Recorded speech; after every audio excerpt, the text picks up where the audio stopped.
Okay, so in this article, it's called Payment for Healing on the Sabbath by Fred Rosner, Director of Department of Medicine, Mount Sinai Services at Queens Hospital Center, Jamaica, New York, Professor of Medicine, Mount Sinai School of Medicine, New York, New York. So this is published in the Journal of Halacha and Contemporary Society. This was the fall of 2000.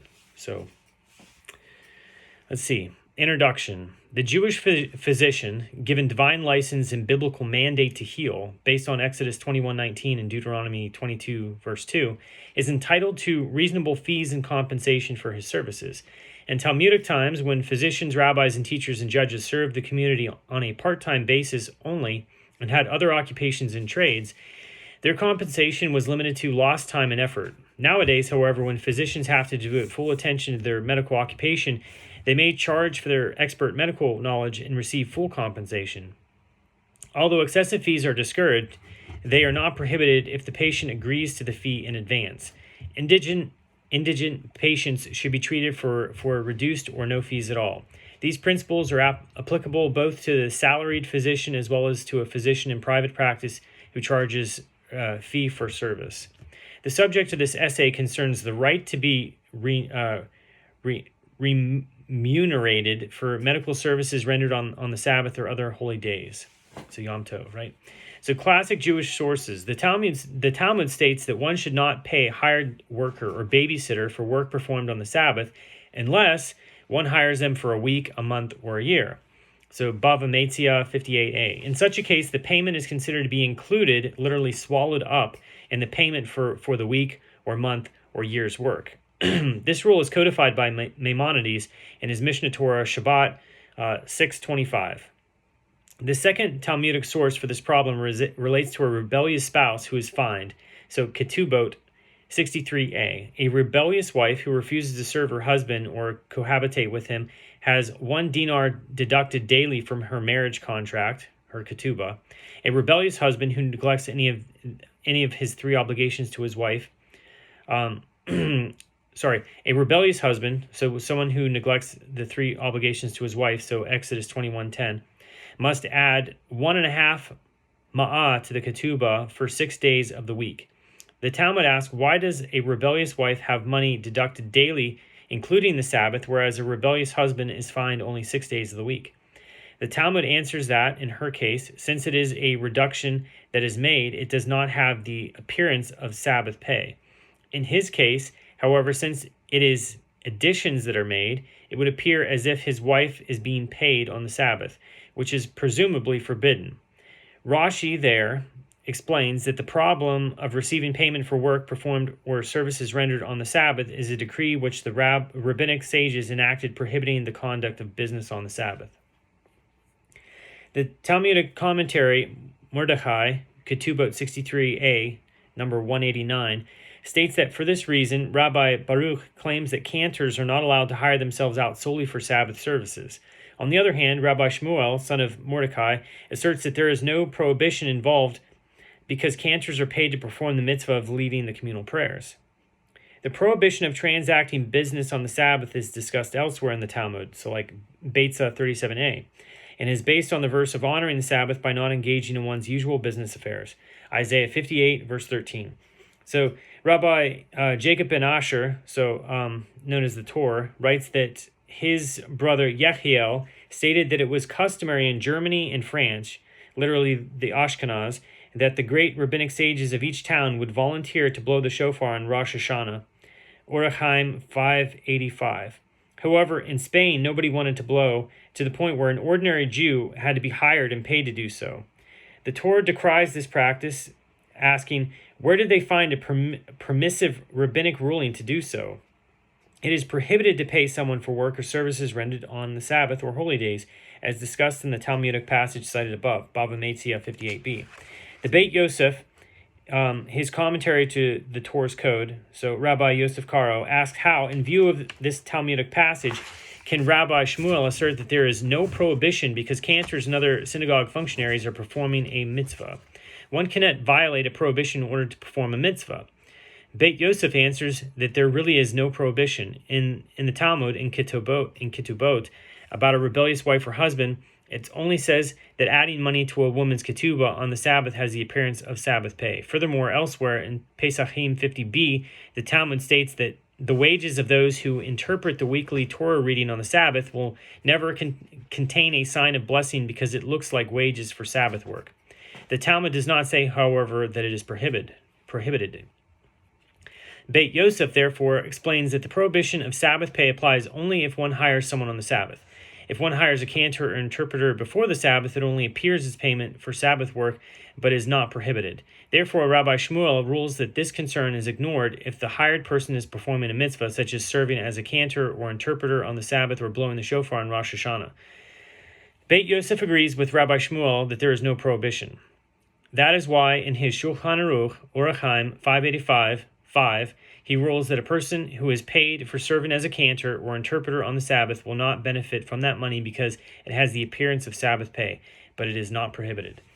The difficulty is that elsewhere in Shulchan Aruch, Orach Chaim 306:5, Rav Karo rules just the opposite when he states it is prohibited to hire cantors to lead the prayers on the Sabbath. But some rabbis permit it. That's his quote, but some rabbis permit it. This problem is discussed in detail by many latter-day rabbis, the Achronim, in current rabbinic authorities. At least two answers are offered. Firstly, wherever Rav Yosef Karo writes two apparently contradictory rulings, the latter is the one that is adopted. So Responsa Karnei Ra'im number 234. Secondly, whenever he cites prohibition followed by a permissive ruling, that is, some rabbis permit it, the prohibition usually stands. This case, however, is an exception in that the permissive ruling is adopted, since Rav Karo himself in his Beit Yosef commentary, Orach Chaim 585, rules that there is no prohibition to pay people who perform a mitzvah, such as cantors on the Sabbath. Additional reconciliations of these two seemingly contradictory rulings are offered by others. So Responsa Yabia Omer, Part 5, number 25. The question still remains how cantors and interpreters who are paid for Sabbath services deal with the universal statement in Talmud and codes of Jewish law that such Sabbath pay does not contain any sign of blessing forever. Rabbi Moshe Eiserles, so the Ramah, in his gloss to Shulchan Aruch, Orach Chaim 306:5, answers that if payment is for monthly or yearly service, there is no problem, since the Sabbath pay is swallowed up in the monthly or annual salary. The Mishnah Berurah, number 24, states that it is likely that the cantor also leads the prayers occasionally on a weekday. Mishnah Berurah also cites rabbinic authorities who state that it became customary for cantors to be hired solely for Sabbath services. Rabbi Yechiel Michael Epstein in Aruch HaShulchan, Orach Chaim 306:11, states that cantors may also be obligated to sing at circumcisions and weddings as part of their monthly or annual duties. In fact, Aruch HaShulchan prohibits pure Sabbath pay even for the performance of a mitzvah and requires a cantor to perform some service during the week. Such service might include preparation time. So payment for healing on the Sabbath. The specific question of whether or not a physician or other healthcare provider can be paid for diagnostic or therapeutic services on the Sabbath was first raised in the 15th century in Germany by Rabbi Yaakov Weil and Rabbi Yisrael Bruna, Responsa Mahari Bruna, number 114. They permit a midwife to receive payment for assisting a Jewess on a Sabbath to give birth, because it is absorbed in the total care provided throughout the pregnancy. Furthermore, if she were not paid, she might not come on a future Sabbath to care for other women in labor and might thereby endanger lives. So Rabbi Chaim Modai of Smyrna in the 19th century rules that it is permissible for a physician to be paid for Sabbath work since it puts the patient's mind at ease. Furthermore, if the physician were not paid, he might hesitate to see a patient on a future Sabbath and thereby possibly endanger the patient's life. He concludes by saying that the patient is obligated to pay him his full fee. The custom is to permit it, and nobody ever objected. That's in quotes. So Rabbi Modai suggests, however, that it is preferable to pay the physician for treating the total illness or to pay on a weekly basis.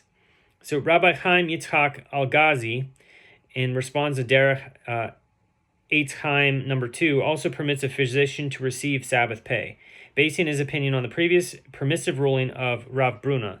Rabbi Yosef Chazan, in response to Chikre Lev, Orach Chaim, Mahadora Batra, number 9, concludes that a physician is prohibited from receiving financial compensation for his knowledge and expertise, but it is entitled to be paid for his effort in walking to and from the patient's house on the Sabbath. Otherwise, he might not respond on a future occasion for another patient. Rabbi Yosef Teumim in Pri Magadim I'm not exactly sure. Mishbetzet Zahav Orach Chaim 306-4 limits the permissive ruling to a midwife who's hired before, but not on the Sabbath or holy day. Rabbi Moshe Sofer responds Chatam Sofer Hoshin Mishpat number 194 suggests that Sabbath fees from non-Jewish patients should be given to charity, since one should not derive any benefit therefrom. At the beginning of the 20th century, Rabbi Elazar Lo, Responsa Pekudat Elazar, number 29, ruled that a physician may be paid for Sabbath work because healing is a mitzvah, not only for Jewish patients, but for non-Jewish patients as well. His reasoning is that non-Jews nowadays observe the 7 Noahide laws, and is therefore a mitzvah to heal them. Rabbi Sinai Schiffer, Responsa C3 Umagini,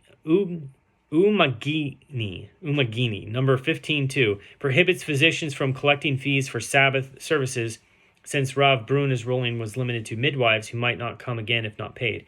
Conscientious physicians, claims Rav Schiffer, will not refuse to see a patient whether or not they receive payment. He argues that if the physician also visits the patient a day or two before or after the Sabbath, he may receive all-inclusive payment for his services because his Sabbath payment is absorbed in the total fee. So, Responsa Hare Basamim, Part 1, number 52, prohibits a Jew who walked a long distance on the Sabbath to help a patient from being paid for his effort because that constitutes Sabbath pay. Another posek, Responsa Tzvi Tiferet, Simon 32, disagrees and permits it, relying on the ruling of Rav Bruna that in the face of danger, the rabbis do not enact prohibitive decrees. So on the contrary, the physician is allowed to claim his fee in court if necessary so that he won't refuse to care for future patients on the Sabbath if not paid. Rabbi Chaim Porush discusses the case of a physician who was staying at a hotel far from home over the Sabbath, who was asked to care for a hotel guest who became sick. Is the physician after the Sabbath allowed to bill for his services? Rabbi Porush reviews in detail the classic Jewish sources discussed earlier in this essay and concludes that Mahari Bruna's permissive ruling for a midwife to receive payment for Sabbath services is based on two separate considerations. First, the payment is included or absorbed in her overall fee.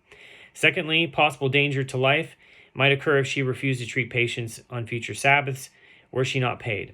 He concludes that although the first reason is not applicable in the case of the physician at the hotel, the second reason alone is sufficient to permit the Sabbath pay. He also cites Rabbi Azrael Hildesheimer, who also permitted the receipt of compensation for medical services rendered on the Sabbath, since healing on the Sabbath is itself permissible. Only for forbidden work on the Sabbath is it prohibited to receive payment. So Rabbi Iser Zalman Meltzer and Rabbi Yitzchak Elchanan Spector both permit a physician to receive payment for Sabbath services, provided he bills the patient and collects his fee after the Sabbath. Rabbi Yehoshua Yeshaya Nurruth cites the various rabbinic opinions and concludes that a physician or nurse called to provide medical services on the Sabbath may request payment for their Sabbath services, but should not speak about the fee on the Sabbath itself. Rabbi Dr. Avraham S. Avraham lists the numerous contemporary rabbis who permit physicians and other healthcare givers to receive payment for their medical services on the Sabbath, provided the payment is requested and obtained after the Sabbath. An extensive listing of rabbis who allow a physician to receive payment after the Sabbath for medical care rendered on the Sabbath is provided by Rabbi Dr. Avraham Steinberg in his Encyclopedia of Jewish Medical Ethics. He also mentions the permissible arrangements for Sabbath compensation of a Jewish physician who has non-Jewish partners or associates. In summary, Jewish law in Jewish law, physicians are given biblical license and mandate to heal and are entitled to receive appropriate compensation for their services. Payment for Sabbath work is ordinarily forbidden because of a rabbinic prohibition against conducting business on the Sabbath. But public functionaries such as pulpit rabbis, cantors, Torah interpreters, and the like are permitted to receive payment for their services they provide on the Sabbath and holy days because they perform a mitzvah. It is preferable that they be paid by the week, month, or year so that their Sabbath pay is absorbed or included in services also provided on weekdays. Physicians who diagnose and treat illness on the Sabbath or holy days are certainly performing a mitzvah. So too midwives who assist in the delivery of babies on the Sabbath. Therefore, physicians, midwives, and other health care givers are permitted to accept fees for their Sabbath services, but should not bill or collect their fees until after the Sabbath. It is also preferable that they visit their patient again, either before or after the Sabbath visit, so that their Sabbath payment is included in the total fee. Another reason for allowing Sabbath pay for midwives is not to discourage them from providing Sabbath services in the future were they not paid.